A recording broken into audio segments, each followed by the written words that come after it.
Dans le monde des affaires ou entrepreneurial, 2024 s'apparentait à ce gros bouchon dans la ville de Ouagadougou. Chaque chef d'entreprise essayait de se frayer un chemin pour honorer sa clientèle, rémunérer ses employés, s'acquitter de ses taxes et impôts et maintenir son business en vie. Ce marathon a été essoufflant chez Kabourg Construction and Development. Personnellement, en tant qu'ingénieur entrepreneur, 2024 n'a pas été une année c'est simple, parce que c'est pas facile. C'est dû au manque de marché. Voilà. Même si tu arrives à avoir le marché, ça veut que la main-d'œuvre n'est pas ça. Mais d'un côté, il n'y a pas de rentabilité comme ça. En moyenne par année, Issa Kanazoué arrivait à exécuter 10 chantiers. Pour 2024, la plupart des chantiers n'ont pas été achevés. Cela s'explique par l'insuffisance des financements des particuliers qui mettent en avant la crise sécuritaire dans le pays. La même clochette a retenti à Dapoya chez Bonkungu Confection. La rentabilité aussi, ça n'a pas été comme ce qu'on veut, mais on a pu se vivre. Ici, Didier Bonkungu est spécialisé dans la vente et la fabrication d'échappements de véhicules. Les Burkinabés, dans leur majorité, préfèrent de plus en plus les engins à 4 roues, d'où sa spécialisation. Sauf que ces dernières années, la situation économique instable du pays amène les propriétaires des véhicules à faire sortir des calculettes avant une commande. On est trop attaché à des garagistes. C'est le garagiste qui vient nous donner du travail. Mais le garagiste en tant que tel, s'il prend la voiture avec le client pour venir nous donner, si nous donne notre prix, il faut que lui aussi il part aller ajouter un peu.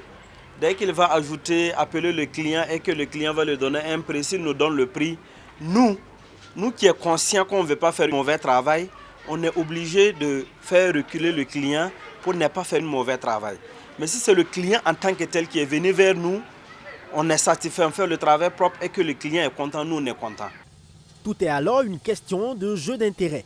En revanche, chez Dream Boxes, spécialisé dans la confection des box, paniers cadeaux et les anniversaires surprises, on a pu rentabiliser. Étant donné que nous sommes dans un domaine qui concerne l'événementiel, la joie, les gens commençaient à venir un peu vers nous.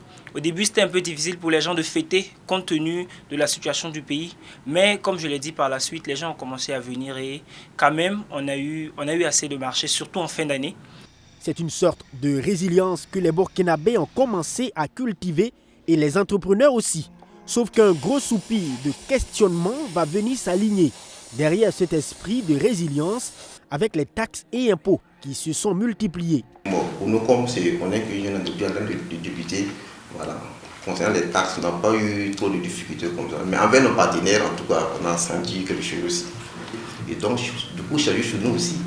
On paye aussi beaucoup de taxes. Pourquoi? Parce qu'il y a l'impôt qui vient, il y a l'occupation de voies publiques qui vient. Bon, vu la situation sécuritaire aussi, on n'arrive pas à payer normalement comme on veut. Donc ça fait que ça nous fatigue beaucoup. C'est certes un lourd fardeau à porter, mais c'est un mal nécessaire qui consiste à soutenir le gouvernement afin de venir à bout du terrorisme, pensent encore ces hommes d'affaires. Les résultats ont été touchés, mais je pense que ça fait partie également de notre devoir patriotique en tant que citoyen. Les uns mènent le combat au front, nous sommes là pour le combat de l'économie. Il faut que l'économie tourne. C'est vrai qu'il y a la guerre, c'est vrai que les gens meurent, ils se sacrifient, mais nous, à notre niveau, nous devons également être prêts à payer le prix, à porter notre pierre à notre manière pour construire ce pays. Il y a des taxes qui ne sont pas simples pour les hommes d'affaires. Mais si on prend que ce sont ces taxes qui permettent effectivement de rouler l'économie, on dirait effectivement que c'est un mal nécessaire.